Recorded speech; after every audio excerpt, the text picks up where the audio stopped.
ট্যাংরা মাছ আর আলু দিয়ে একটা রেসিপি তৈরি করে দেখাবো। প্রথমে আমি কড়াইতে পরিমাণ মতো তেল দিয়ে নিয়েছি। এর ভেতরে দিয়ে নিলাম পাঁচফোড়ন, পেঁয়াজ, মরিচ আর জিরে আমি বেটে নিয়েছিলাম, সেটা আমি দিয়ে নিলাম। এর ভেতরে আমি একটু লবণ আর একটু হলুদ দিয়ে নেব।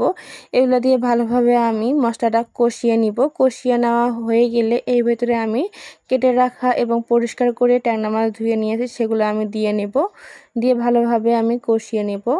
দেখেন আমার প্রায় কিন্তু কষিয়ে নেওয়া হয়ে গেছে। এখন আমি পরিমাণ মতো এখানে পানি দিয়ে নেব। এখন আমি বেশ কিছুটা আলু দিয়ে নেব। আলুগুলো আমি একটু মোটা করেই কেটে নিয়েছি। আলুটা আমি বেশি দিব না, অল্পই আমি দিয়ে নিলাম। এগুলো আমি ভালোভাবে নেড়েচেড়ে নেব। পরিমাণ মতো একটু পানি দিয়ে নিয়েছিলাম।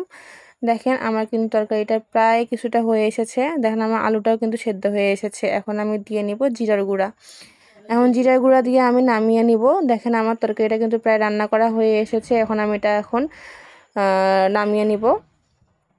দেখেন এটা কিন্তু গরম ভাতের সাথে খেতে কিন্তু অনেক মজা। আর আপনারাও বাড়িতে এইভাবে ট্যাংরা মাছ একবার হলো বাড়িতে ট্রাই করবেন। অনেক সহজে কিন্তু এই রান্নাটা করা যায়। আর আপনারা সবাই ভালো থাকবেন।